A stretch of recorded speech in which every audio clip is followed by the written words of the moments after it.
상상하지 못한 파도를 맞았을 때 우리는 당황하고 두려워하고 원망합니다. 우리 인생에 상상하지 못했던 문제에 맞닥뜨렸을 때 우리는 당황하고 원망하고 두려워합니다. 아마 지금 저 이태원에서 사랑하는 가족을 잃어버린 그 가족들의 마음이 그럴 것 같아요. 도대체 하나님은 어디 계신가요? 어떻게 나에게 이런 일이 일어나게 하실 수 있습니까? 그 원망이 생길 수밖에 없는 것입니다. 그러나 또 역으로 생각해 보면은 우리가 인생에 상상하지 못한 파도를 만났을 때 하나님 도대체 어디 계십니까? 라고 말한다는 것은 우리에게 아직은 희망이 있는 것일지도 모릅니다. 왜냐하면 적어도 우리는 이 문제의 파도를 잠재울 수 있는 능력이 하나님께 있음을 믿는 자이고 그 믿음이 우리로 하여금 그 문제를 잠재울 수 있는 능력의 하나님을 요청하는 것이기 때문입니다. 여러분, 그리스도인이라고 파도를 안 만날까요? 오늘 본문에 이 제자들도 예수님과 함께 항해를 하다가 파도를 만난 것입니다. 그 파도는 얼마나 컸는지 어부인 베드로마저도 공포감에 사로잡힐 만큼 험악한 파도와 바람이 불고 있었습니다. 그럼에도 불구하고 그들은 그 속에서 잠들어 계신 주님을 깨울 줄 아는 자였다는 거죠. 저는 그게 그리스도인과 비그리스도인의 결정적인 차이라고 생각해요. 우리도 인생의 배의 파도를 만날 때 있고 세상 사람도 인생의 배의 파도를 만날 수 있습니다. 그러나 세상 사람들은 인생의 배의 파도를 만났을 때 절망하지만 우리는 그 절망 속에서 그 절규 속에서 예수 그리스도 이름을 목 놓아 부르는 자가 되는 것입니다. 그런 의미에서 저는 우리 시대를 너무 걱정하는 게 뭐냐면은 이 세대는 하나님을 찾을 생각조차 안 한다는 거예요. 차라리 평소 때는 하나님 없이 살더라도 자기 인생의 위기와 문제가 왔을 때 주님이라도 찾아오면요, 그건 좋은 겁니다. 그러니까 여러분들 평소에 그냥 교회 콧배기도 안 보이다가 뭐 어려운 일이 있을 때 와서 기도하는 사람 보면서 아이고 평소 때 좀 잘 믿지 이렇게 하는 그리스도인 되지 않기를 주의 이름으로 축복합니다. 그래도 와서 고맙다 이렇게 평소 때는 오지도 않다가 갑자기 문제가 생겼다고 와가지고 하나님 우리 자식 때문에 큰일이에요. 아이고 하나님 우리 사업 때문에 큰일이에요. 눈물로 기도하면요, 아이고 이렇게라도 와줘서 고맙다라고 하는 믿음 되기를 주의 이름으로 축복합니다. 주님 그런 마음으로 그 사람 바라보기 때문이라는 거예요. 그런데 걱정은 우리 세대는요, 하나님을 찾을 생각조차 않는다는 거예요. 오늘 인생의 큰 파도 가운데 있던 그 배 위에 있었던 이 제자들은 그 파도 가운데서 절망하고 두려워하다가 문득 기억해냅니다. 아니 이곳에 지금 하나님이 계시는데 내가 지금 뭘 하고 있는 거지? 내가 지금 절망할 때가 아니라 내 이 나약하고 무기력한 손으로 이 파도에서로부터 내 배를 지켜야겠다는 생각을 할 게 아니라 이 파도의 주인이요 이 항해의 주인이신 예수님을 깨워야겠다는 그 마음을 가질 때부터 그들의 인생의 파도는 잠잠해지기 시작한 것입니다. 전 그런 의미에서 여러분들 인생의 폭풍과 같은 상황 속에서 우리를 도우시는 주님을 깨우고 그 주님의 은혜를 경험하려면 우리는 어떤 믿음을 가져야 되는지, 오늘 이 베드로를 통해서 주님께서 일어나셔서 그 험한 파도를 잠재우셨던 이 사건을 통해서 여러분들이 그 지혜의 믿음을 가지고 주님과 함께 동행하는 인생 되기를 주의 이름으로 축복합니다. 먼저 우리가 인생의 파도가 불수록 우리 안에 성령님을 깨우는 믿음이 필요하다는 거예요. 제가 이번 주 금요 예배 때 핵심 단어가 뭘까요? 금요 예배 영상으로 보신 분, 직접 들으신 분, 제가 성령 찬스라는 단어를 썼잖아요. 근데 성령 찬스는 누구에게만 주어진다고요? 성령 매니아에게만, 성령님에게 미쳐있는 자에게만 성령께서 찬스를 보여주시는 거지, 성령님을 성령님으로 생각하지도 않는 영혼들에게 하나님은 그 은혜 보여주시죠. 물론 가끔씩은 하나님의 큰 계획 때문에 보여주실 때가 있어요. 그러나 일반론으로 바라봤을 때는 적어도 하나님의 살아계심을 믿고 그 성령님의 그 모든 마음과 생각이 빼앗겨 있는 이 성령 매니아들에게 성령께서 역사하시는 겁니다. 그런 의미에서 우리는 인생의 파도 가운데서 어떻습니까? 성령님을 깨울 수 있는 그 믿음, 성령의 찬스를 경험할 수 있는 믿음으로 준비되어져 있어야 한다는 거예요. 38절에 보니까 예수께서는 고물에서 베개를 베고 주무시더니 제자들이 깨우며 이르되 선생님이여 우리가 죽게 된 것을 돌보지 아니하시나이까. 주무시더니 어떻게 했다는 거예요? 깨웠다. 네. 폭풍이 치면은요, 우리도 모르게 잊어버리는 게 있습니다. 그것은 내 인생의 배 위에 주님이 계신다는 걸 잊은 거예요. 예, 여기 보니까 어디에 있다고 그랬어요? 고물에. 고물이라는 건요, 배 위의 부분입니다. 속에 있는 것도 아니에요. 근데 예수님이 계신 것도 까먹고 파도만 보고 겁을 먹고 있었던 거예요. 막 배가 막 우지끈 부서지는 소리에 막 겁에 질려가지고 주님이 있는 것까지도 까먹고 있는 거예요. 우리 폭풍 속에 우리 망각할 때가 있어요. 우리가 인생의 파도를 만나면 우리도 모르게 이 건망증이 생기는 것처럼 망각하는 것이 두 가지가 있습니다. 하나는 뭐냐면 우리가 지금 주님의 명령과 사명을 따라 이 길을 가고 있는 존재라는 걸 잊어버릴 때가 있다는 거예요. 35절을 보면은 그날 저물 때 제자들에게 이르시되 우리가 저편으로 가자 하시고, 이 제자들이 지금 왜 이 배를 타고 가다 폭풍을 만난 거예요? 주님께서 뭐라고 말씀하셨어요? 우리 저편으로 건너가자. 주님 명령 따라 가고 있었다는 거예요. 여러분들, 그리스도인은요 주님의 명령을 따라 사는 인생인 것을 기억하시기 바랍니다. 이 베드로에게 지금 이 갈릴리 배는요, 호수는 그가 이전부터 익숙하게 다니던 호수예요. 그때는 고기 잡으러 다닌 것이고 지금은요 주님의 명령을 따라 가는 거예요. 어쩌면 이 베드로는 고기 잡을 때 이 배가, 바다가, 호수가, 갈릴리 호수가 아주 지긋지긋했을지도 몰라요. 쳐다보기도 싫었을지도 몰라요. 그래서 예수님이 제자가 된 뒤로는요, 아이고 이제 나는 다시는 배 타고 이 갈릴리 호수 안 가서 너무 좋다, 그런 마음을 가졌는지도 몰라요. 근데 오늘 주님이 뭐라고 말씀하시는 거야? 야, 걸어서 돌아가려면 힘드니까 오늘 밤 배 타고 이 갈릴리 호수 반대편으로 우리 가자. 그 순간 베드로는 마음속으로 잠깐이지만 고민했을지 몰라. 내가 다시는 이 배 안 타려고 그랬는데, 그래 주님이 명령하셨으니 가야지. 여러분, 우리 기억하셔야 돼요. 우리가 이렇게 사는 이유는 주님이 명령하셨기 때문에 이렇게 사는 것입니다. 나는 주님하고 상관없이 멋대로 살래요, 이런 사람들은요 오후 예배에 앉아있지도 않습니다. 오후 예배에 앉아있는 사람들은요 그래도 주님 명령 따라 살려고 애쓰는 사람들이에요. 안 그러면 오후 예배까지 오지 않습니다. 오전으로 끝내든지, 오전에 못 왔으면요 다음 주로 오지, 절대 오후 예배라도 와야지 이런 마음 안 생긴다는 거예요. 그러니까 우리 인생은 어떻게, 주님께서 같이 가자, 그 가운데 폭풍을 만났다는 걸 기억해요. 주님이 가자고 하는데 폭풍 만났으면 누구 책임이에요? 그건 주님 책임이에요. 여러분, 좀 배짱 가지고 사세요. 저도 가끔 그런 배짱을 튕길 때가 있어요. 내가 어려움이 있을 때마다 점검하는 거예요. 내가 지금 하고 있는 이 일이 주님 명령 따라 하는 것인가, 내 욕심 따라 하는 것인가. 내 욕심 따라 하는 것이라는 생각이 들면요 갑자기 이 고난과 어려움을 당하는 것에 대해서 그건 내 책임이라고 생각해요. 근데 10번을 생각해봐도 나는 그냥 주님 명령 따라 했는데 이 일을 경험했다, 그럼 그때부터 저는 슬슬 하나님을 협박하기 시작합니다. 아니 뭡니까, 저더러 이렇게 하라고 했는데 왜 저한테 이런 일을 하게 하세요? 하나님 나빠요, 뭐 이렇게 하는 거예요. 그러면요 하나님이 들으신 게 느껴져요. 어떻게 해요? 그 상황의 파도를 잠재워 주는 거예요. 일어나시는 거예요. 그래, 네가 알고 있구나. 그래, 이 일은 내가 명령한 거야. 그렇다면 이 일을 겪는 것도 내가 책임질 텐데 넌 왜 걱정하니? 그리고 주님이 일어나셔서 어떻게 해요? 그 상황을 바꾸어 놓으시는 걸 봐요. 그러니까 여러분들 인생의 파도가 막 불어요. 막 문제가 터져요. 근데 왜 이런 일이 일어나지? 내 스스로 자꾸 묵상해 보는 거예요. 근데 보니까 거기 내 욕심이 생기고 내 어리석음이 있었다면요 그건 회개하시기 바랍니다. 근데 뭐 그런 것도 좀 있겠지만 그래도 본질적으로 주님의 명령 앞에 순종한 거다, 그럼 그 다음부터는 여러분들은요 갑과 을이 바뀌었다고 생각하시면 돼요. 이젠 두려워하지 마시고 하나님을 협박하시기 바랍니다. 하나님 협박하셔요. 그런 협박은요 하나님 싫어하지 않으세요. 하나님이 주인이신데 책임져 주셔야지. 제가 이거 어떻게 합니까? 난 그냥 주님 명령 앞에 순종했을 뿐입니다. 여러분, 사고가 나면 누가 책임져요?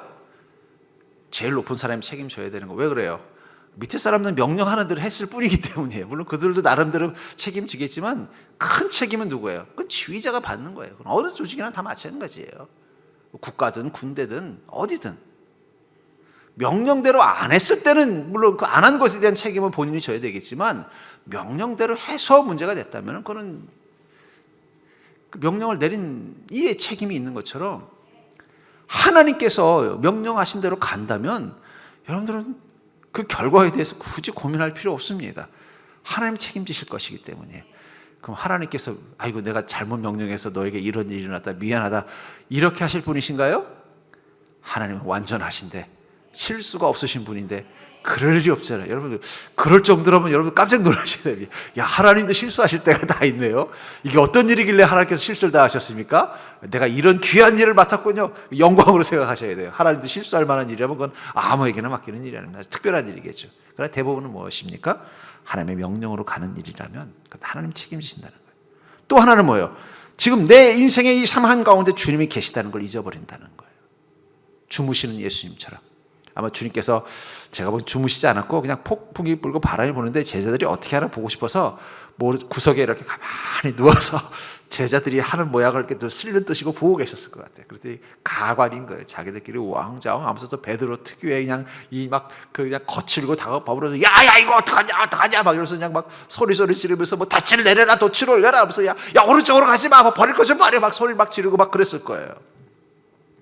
주님 걸 보면서 얘네들은 내가 지금 같이 있다는 걸 잠깐 까먹었나 보다. 여러분 우리가 주님 앞에서 원망할 때 주님은 실눈 뜨고 우리를 바라보고 계십니다. 뭐라 그럴까요? 야, 넌 내가 있는 걸 까먹었니? 우리 옆 사람 보고 다시 인사해 볼까요? 주님이 옆에 계신 거 까먹지 맙시다. 예. 근데 이제 어쨌든 기억해낸 거예요. 우리가 지금 주님 명령대로 가고 있지. 지금 여기 주님이 계시지. 그러면 어떻게 해요? 베드로는 주님께 와서 아이고 주님 우리 죽게 생겼습니다. 좀 살려주십시오. 예, 원망하면서 죽게 된 것을 돌보지 아니하시나이까. 예, 베드로니까 할 수 있는 말이에요. 예. 그때 주님께서 일어나셔서 어떻게 해요? 그들의 삶 가운데 그 폭풍을 잠재워 주시더라는 거예요. 여러분들 우리가 우리 인생의 파도를 만났을 때 이 두 가지를 꼭 기억해내셔야 됩니다. 내가 주님 명령 따라 주님 인도하심 따라 가고 있는 인생이라는 거. 또 하나는 내가 폭풍을 만난 이 상황 한가운데도 누가 계신 거예요? 성령님은 함께 계신다는 거. 이 두 가지만 기억하고 있으면 우리의 두려움은 사라질 것입니다. 우리는 내일을 향하여 여전히 소망할 것입니다. 상황은 지금 버겁지만 마음에 평안이 있을 것입니다. 왜냐하면 우리의 백은 오직 하나님 한 분뿐이니까요. 그래서 사도행전 20장 24절에 보니까 오직 성령이 각성해서 내게 증언하여 결박과 환난이 나를 기다린다 하시나 내가 달려갈 길과 주 예수께 받은 사명 곧 하나님의 은혜의 복음을 증언하는 일을 마치려 하면은 나의 생명조차 조금도 귀한 것으로 여기지 아니하노라. 이 바울 목사님은 얼마나 담담인지 그분은 확신하고 있었던 거예요. 자기 인생은 늘 하나님의 명령을 따라가는 인생이며 내 삶의 한가운데 늘 성령님이 함께 계신다는 걸 확신했기 때문에 그는 자신의 인생 가운데 환난이 있건 결박이 있건 핍박이 있건 나는 오직 주님이 명령하신 그 달려갈 길 주님이 받은 그 사명을 향해서 내 생명조차도 죽음마저도 두려워하지 않고 간다고 말하고 있는 거예요. 심지어는 성령께서 야 그 길로 가면 너 결박과 환난이 기다린다 라고 말을 해도 나는 성령께 이렇게 말하는 거예요. 그런 거 알아요. 하지만 성령님 저 지켜주실 거잖아요. 알아요. 저는 분명히 성령께서 저를 그 결박에서 풀어주실 거잖아요. 저는 걱정 없어요. 성령님 어떤 마음일까요? 허허 웃으면서 야 참 너 배짱도 좋고 믿음도 좋다. 난 너 분명히 환난 당할 거라고 말했다. 나 분명히 너 결박 당할 거라고 말했다. 알아요 성령님. 하지만 저는 믿어요. 하나님은 그 환난 가운데서 저를 구해주실 겁니다. 그 결박 가운데서 저를 풀어주실 겁니다. 전 지금까지 저와 함께 하시는 그 하나님 성령님이 어떤 분인지를 저는 알고 있습니다. 전 믿습니다. 이 정도 되면은 이제 성령님이 부담 갖지 않으시겠어요? 야, 넌 내가 어떻게 할 수가 없다. 알았다. 환난이 기다린다. 난 걱정 없다. 어떻게 이럴 수 있을까요? 그건 그의 믿음의 확신이 있었기 때문이에요. 나는 하나님과 함께하는 자이다. 나는 하나님을 위해 사는 인생이다. 여러분 사명감은 축복이에요. 사명감은 힘입니다. 그리스도인의 힘은 사명감으로부터 오는 거예요. 왜냐하면 그 사명감이 나에게 힘이 되기 때문에 어떤 파도가 쳐도 두렵지 않은 것입니다. 어떤 문제가 있어도 그 안에 절망하지 않는 거예요. 왜냐하면 나는 지금 주님의 명령을 따라 가는 자이며 나는 지금 주님과 함께 가는 인생이라는 그 확신, 인생의 환난과 결박을 두려워하지 않는 그 확신, 그것이 있다면 여러분들 우리를 두렵고 우리를 절망케 하는 것이 어디 있겠습니까? 전 여러분들이 그 사명의 힘과 능력을 가지고 사는 인생 되기를 주의 이름으로 축복합니다. 두 번째로 폭풍 속 같은 상황 속에서 우리를 도우시는 주님을 경험하려면 상황에 대한 두려움을 하나님을 향한 경외감으로 바꾸셔야 된다는 거예요. 상황에 대한 두려움을 하나님을 향한 경외감으로 바꾸셔야 한다는 것입니다. 본문 40절을 보시면 이에 제자들에게 이르시되 어찌하여 이렇게 무서워하느냐? 너희가 어찌 믿음이 없느냐? 너 왜 이렇게 무서워하냐? 믿음이 없느냐? 저는 이 단어를 생각해 보세요. 그러면 무서워하지 않으면 믿음이 큰 걸까요? 여러분 두려움이 없으면 믿음이 큰 겁니까? 물론 궁극적으로는 믿음은 두려움을 이기게 해줍니다. 그러나 두려움이 오는 걸 막을 수도 있나요? 믿음이? 저는 그렇지 않다고 봐요. 이 공수부대 출신들, 특수부대 출신들은 제일 중요한 게 하늘에서 낙하산을 타고 뛰어내리는 겁니다. 이 고공 낙하를 하는데 몇 번 하느냐에 따라서 그 사람의 소위 말하는 실력을 결정한대요. 그래서 어떤 그런 특수부대 출신 아주 유명한 어떤 방송인이 자기가 1000번을 낙하산을 타고 뛰어내렸대. 그러면 주는 이게 있대요. 뭐 골드윙이라고 해서 금으로 만든 날개를 주나 봐요. 그 얘기는 뭐냐면 이 사람은 저 하늘에서 낙하산을 1000번이나 뛰어내린 사람. 그 정도로 대단한 사람이라는 거죠. 그래 물어봐요, 누가. 그래, 한 1000번 타면 나중에는 안 무섭겠어요? 그랬더니 뭐라 그러냐면 1000번째 뛰어내릴 때도 두려웠다는 거예요. 처음 뛰어내릴 때나 두 번째 뛰어내릴 때나 1000번째 뛰어내릴 때나 똑같이 두렵다는 거예요. 아무리 1000번을 반복해서 뛰어내려서 땅에 무사히 잡수할 때다 난 살아남았다라고 생각하지만 여전히 뛰어내리려고 하면 여기서 혹시라도 이번에 낙하산이 안 펴지면 어떡하나. 또 혹시라도 갑자기 이상한 난기류가 생겨가지고 낙하산이 꼬여버리면 어떡하나. 두려움을 이기고 뛰어내리는 거지 1000번 뛰었다고 두려움 없어지는 건 아니라는 거예요. 그래서 그 공수부대 군목으로 계셨던 목사님을 전에 뵌 적이 있는데 그 목사님이 우리 공수부대원들 전도하는 거 쉽대요. 왜 쉽냐 그랬더니 낙하산 타기 전에 밑에서 기도해 주면 다 무릎 꿇고 기도한대요. 아무리 잘난 척하던 친구도 자 낙하산 타기 직전에 자 우리 기도합시다 그러면 얼른 무릎 꿇는다는 거예요. 두려움, 여러분 믿음이 있다고 두려움이 없는 게 아니에요. 물론 믿음은 두려움을 이기는 힘이 생깁니다. 하지만 두려움이 오는 것까진 막을 수 없다는 거예요. 근데 우리는 어떻게 그 두려움을 이겨내느냐? 상황에 대한 두려움을 하나님에 대한 경외감, 우리가 경외라는 단어를 쓰지만 결국 두려움이라는 단어예요. 두려움으로 바꾸는 거예요. 그게 믿음이라는 것입니다. 다니엘서 6장 22절부터 23절에 보니까 나의 하나님이 이미 그의 천사를 보내어 사자들의 입을 봉하셨으므로 사자들이 나를 상해하지 못하였사오니 이는 나의 무지함이 그 앞에 명백함이오며 또 왕이여 나는 왕에게도 해를 끼치지 아니하나이다 하니라. 왕이 심히 기뻐서 명하여 다니엘을 굴에서 올리라 하매 그들이 다니엘을 굴에서 올린즉 그의 몸이 조금도 상하지 아니하였으니 이는 그가 자기의 하나님을 믿음이었더라. 다니엘을 이 사자굴에 보냈어요. 사자굴에 집어 던졌습니다.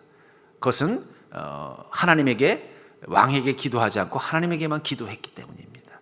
그 대가로 사자굴에서 이제 소위 말하는 사자의 밥이 되는 시간이 된 거예요. 그래서 사자굴에 던졌습니다. 그날 밤 다니엘의 마음은 어땠을까요? 분명히 그의 마음 가운데도 두려움이 있었을 거예요. 그렇죠? 지금 사자들 며칠 밥을 굶은 사자들이 으르렁거리면서 앞에 있는 철문만 열어주면 다니엘에게 달려들어서 먹을 기세를 하고 있다가 드디어 철문을 열고 사자가 우리에서 나온 거예요. 얼마나 무섭겠습니까? 아무리 강 큰 사람도 그런 상황이면 무서울 수밖에 없다는 거예요. 근데도 다니엘은 그것을 이겨내고 견뎌낼 수 있었던 것은 사자들에 대한 두려움보다 하나님의 불순종하는 것이 더 두려웠기 때문이에요. 아마 누군가 그리스도인이 벌써 아니 다니엘 우리 성도님 당신은 어떻게 그 사자굴에 집어넣는다는 왕의 선포가 있었는데도 그렇게 하나님을 향하여 창문을 열고 기도할 수 있었습니까? 당신은 정말 배짱이 좋으신 분이군요. 그럼 뭐라고 말했을까요? 다니엘은 아니요. 저도 사자굴에 들어가는 건 무섭습니다. 그 전에도 수많은 죄수들이 사자의 밥이 되는 것을 저는 본 적이 있습니다. 내 몸이 그 죄수들의 몸처럼 사자의 밥이 돼서 갈기갈기 찢기는 걸 상상만 해도 저는 너무나 두렵습니다. 그러나 사자의 이빨보다 더 두려운 것은 하나님의 진노하심입니다. 저는 하나님이 더 두렵기 때문에 사자굴에 들어가는 것을 선택한 것입니다. 이렇게 고백할 것 같아요. 여러분들 파도를 두려워하지 않는 사람은 없습니다. 그러나 우리는 파도보다 하나님의 진노를 더 두려워하는 자들이에요. 하나님의 진노가 더 두렵기 때문에 어떻게 해요? 파도로 뛰어내리는 것입니다. 군대에서 훈련소에 가면 처음 이제 훈련 받는 것 중에 뭐가 있냐면은 그 한 10몇 미터 되는 높이에서 뒤에 밧줄을 달고 뛰어내리는 게 있습니다. 요즘 짚 라인 비슷한 거 뭐 그런 게 있어요. 그럼 사실 죽지는 않아요. 근데 이게 무서워요. 그럼요 다들 뭐 한 번 처음이니까 더 겁나잖아요. 막 그래서 뭐 엄마 소리 지르면서 뭐 이렇게 뭐 헬기 레펠이라고 하는 뭐 그런 게 있습니다만은 그러면은요 안 뛰어내리려고 그래요. 그럼 뒤에서 조교가 어떻게 하는지 아세요? 막 욕을 해요. 근데 뛰어내리는 것에 대한 공포가 조교의 협박보다 더 무서운 사람은 절대 못 뛰어내려요. 근데 뛰어내리는 것에 대한 공포보다 이 조교가 뒤에서 막 욕하고 이렇게 더 무서운 사람은 뛰어내릴 수밖에 없어요. 왜요? 아이고, 이 조교들이 나를 너무 괴롭히니까 여기 계속 있다가 더 혼날 것 같으니까 차라리 한번 죽고 말자 하고서 뛰어내리는 사람은 뛰어내릴 수 있는데, 아이고, 조교가 뭐라고 하든 난 못 뛰어내려. 이게 더 무서워하는 사람은 못 뛰어내린다는 거예요. 믿음이 그렇다는 거예요. 파도가 더 두려운 사람은 그 파도 앞에 타협할 수밖에 없습니다. 근데 파도보다 하나님의 진노가 더 두려운 사람은 어떻게 해요? 그 파도를 향해 뛰어내리게 돼 있다는 거예요. 여러분, 믿음을 갖는다는 것은 상황에 대한 두려움을 하나님을 향한 경외감으로 바꿀 줄 아는 게 믿음이에요. 다니엘은 간이 큰 사람이어서 그런 게 아니라 사자보다 하나님을 더 두려워하는 자였기 때문에, 그렇기 때문에 사자굴을 향해 선택해 간 거예요. 아니, 믿음의 모든 위인들의 공통점은 그들도 두려움이 많은 사람들이었습니다. 그러나 그들은 상황에 대한 두려움보다 하나님을 향한 두려움이 더 강한 자들이었기 때문에 그 두려우신 하나님 앞에서 불순종하는 죄를 짓느니 차라리 이 핍박과 환난의 이 대가를 지불하는 게 내겐 더 낫다고 선택한 것입니다. 이사야서 1장 4절에 보면은 슬프다 범죄한 나라요, 허물진 백성이요, 행악의 종자요, 행위가 부패한 자식이로다. 그들이 여호와를 버리며 이스라엘의 거룩하신 이를 만홀히 여겨 멀리하고 물러갔도다. 이스라엘 민족이 죄를 짓는 이유를 뭐라고 말하냐면 그들이 하나님을 만홀히 여겼다. 만홀히 여겼다는 것은 가벼이, 소위 말하는 경멸하듯이, 무시하듯이, 시원찮 하찮은 존재처럼 여겼다라고 말하고 있다는 거예요. 하나님을 향한 두려움이 사라지자 그들은 인생에 대한 두려움이 많아졌습니다. 인생에 대한 두려움이 많아지자 점점 죄와 타협하기 시작했다는 거예요. 여러분, 그렇습니다. 우리가 하나님을 향한 두려움이 사라지면요, 결국은 죄와 타협할 수밖에 없어요. 왜냐하면 세상은요, 마귀는 마치 그 으르렁거리는 사자굴의 사자처럼 우리를 협박하는 거예요. 너 예수 믿고 살면 너는 고생하게 돼 있어. 너 주님 말씀대로 살면은 이 고통 네가 다 감당해야 돼. 계속 우리를 협박해요. 그럼에도 불구하고 우리가 말씀과 믿음을 지키는 것은 하나님이 더 두렵기 때문이에요. 주님 앞에 불순종하는 죄가 더 무섭기 때문입니다. 그러니까 여러분들, 우리 그리스도인들은요, 공포심이 좀 있어야 돼요. 다만 그것이 세상을 향한 공포심이 아니라 하나님을 향한 공포심을 가져야 돼요. 심판에 대한 두려움이 있어야 돼요. 종말에 대한 두려움이 있어요. 제가 걱정이 되는 게 뭐냐면 우리 세대는 그리스도인들마저도 심판과 종말에 대한 두려움을 잃어버렸다는 거예요. 그럼 심판과 종말에 대한 두려움이 없어지면 그 마음이 평안이 있느냐? 아니에요. 그 두려움을 어디다 투사하는 거예요? 자기 인생의 문제에 투사하는 거예요. 조그만 문제가 생겨도 겁을 먹고 두려워하고, 인생에 환난이 조금만 생겨도 절망하고, 마치 이 파도 앞에서 얼쫄쫄 모아난 제자들처럼 말이에요. 전 그런 의미에서 믿음의 회복이라는 건 다른 게 아니라고 생각해요. 하나님을 향한 두려움을 회복하는 것입니다. 그래서 잠언 19장 23절을 현대인의 성경은 이렇게 표현하고 있습니다. 여호와를 두려워하는 것이 사는 길이다. 같이 한번 읽어볼까요? 여호와를 두려워하는 것이 사는 길이다. 여호와를 두려워하는 사람은 재앙을 받지 않고 만족한 삶을 누릴 것이다. 사는 길이 뭐라고요? 여호와를 두려워하는 것입니다.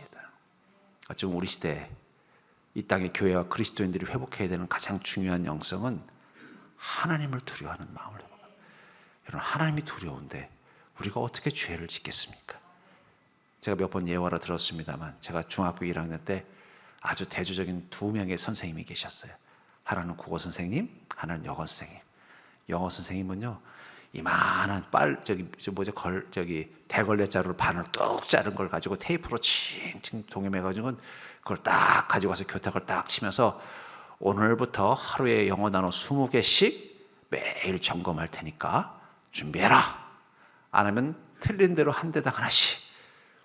반대로 국어 선생님은요, 떠들든 말든 본인이 책만 읽고 한참 하다가 땡치면 인사도 안 받고 휙 가버리셔요. 처음에는 국어 선생님을 너무 좋아했습니다. 국어 시간이 되면 야, 다음 시간 뭐야? 그럼 국어야. 그럼 이야 신나는 거예요. 벌써 지들이 하고 싶은 거예요. 어떤 애는 만화책 갖다 놓고 보고, 어떤 애는 뭐 뒤에서 딴짓하고 밀린 숙제하고. 영어 시간이다 그러면요, 벌써 아침부터 틀려요.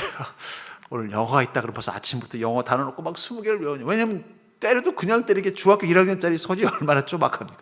그거를 그 대걸레자로 반자른 걸로 그냥 20대를. 예, 그 선생님 이름은 제가 지금까지 저는 이게 사람 이름을 잘 못 기억하는데, 특히 선생님 이름을 잘 기억이 나는데 유일하게 기억나는 선생님이 그 영어 선생님이에요.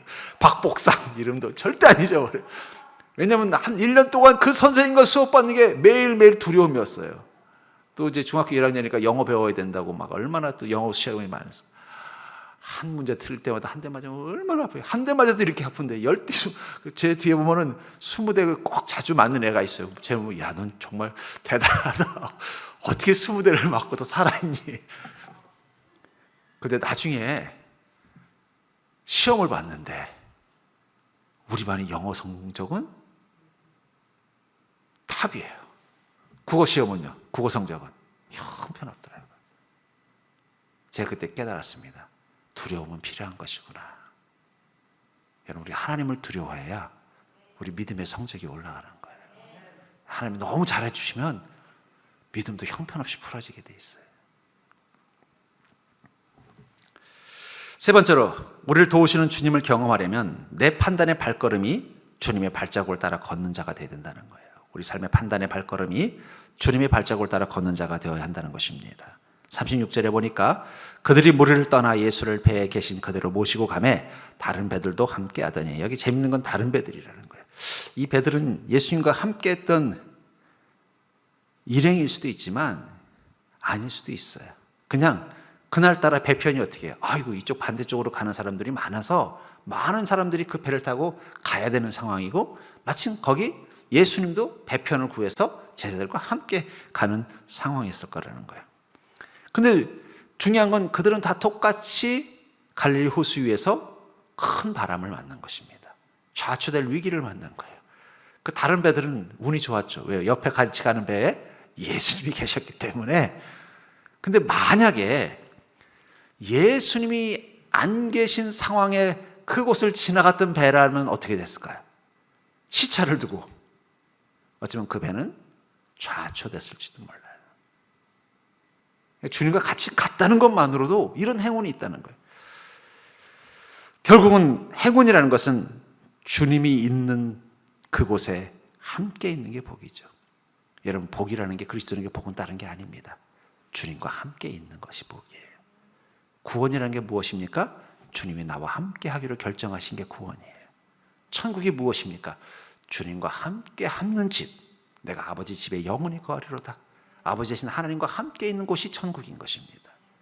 그런 의미에서 내가 주님과 함께 한다는 게 뭐냐는 거예요. 아까 이 다른 배처럼 예수님과 함께 이 가는 배를 따라서 같이 가는 거예요. 만약에 그 배들 중에 배 하나는 이쪽 길로 가면은 좀 시간도 오래 걸리고 불편한데 우리는 지름길로 갑시다 하고 항로를 바꿨다고 한번 가정해 볼게요. 그 주님께서 그 파도를 잠재우셨던 그 위치와 멀리 떨어진 곳에서 항해를 했다면 어쩌면 그 파도 앞에서 그 배는 좌초됐을지도 모릅니다. 근데 운이 좋게도 이 예수님이 타신 배와 함께 가던 배들은 어떻게 됐어요? 똑같이 풍랑을 만났지만 주님께서 일어나셔서 그 파도를 잠재우는 순간 예수님이 탄 배에만 파도가 안 쳤겠어요? 함께 가던 그 배들에게도 하나님께서 잔잔한 호수를 허락하신 것입니다. 저는 그런 의미에서 여러분, 축복은 다른 게 아닙니다. 주님과 함께 가는 것입니다. 주님이 가시는 길을 따라가시는 것입니다. 그러니까 성경 속의 축복의 시작은 뭐든지 다 출발이 뭐예요? 하나님과 함께 하라예요. 그러니까 성경에서 구원과 축복을 이야기할 때 반드시 이야기하는 게 뭐라는 거예요? 너는 이제부터 하나님과 함께 가라는 거예요. 무엇을 하든 앉으나 서든. 그러니까 율법을 주야로 묵상하라는 건 성경을 달달달 외우라는 게 아니라 그 말씀을 통해서 주님과 늘 함께하는 것을 기억하고 깨닫고 사는 자가 되라는 뜻일 것입니다. 히브리서 11장 8절에 보면 믿음으로 아브라함은 부르심을 받았을 때 순종하여 장래 유업으로 받을 땅에 나아갈새 갈 바를 알지 못하고 나아갔으며. 이 베드로의 아브라함의 믿음을 뭐라고 말하고 있어요? 어디로 갈지는 알지 못하지만 그러나 아브라함의 마음 가운데 결단이 있었다는 거예요. 그것은 주님께서 가라가 하는 곳이 하나님과 함께 가는 곳이라는 확신. 어디로 가는지를 아는 것보다 중요한 건 주님과 함께 가는 것이 더 중요하다는 거예요. 인생도 그렇습니다. 우리가 어디로 가야 되는지 모를 때가 있어요. 내가 아무리 지혜를 내고 내가 아무리 애를 써도 도대체 내 인생이 어디로 흘러가는지 판단이 안 설 때가 있다는 거예요. 그러나 절대로 잊어서는 안 되는 게 있습니다. 지금 있는 이곳에 주님이 함께 계시냐는 거예요.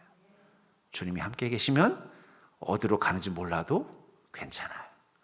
왜냐하면 주님이 가시는데 주님이 가시는데 따라가는데 뭔 일이 있겠습니까? 주님이 없는 데를 가다가 길을 잃는 거죠.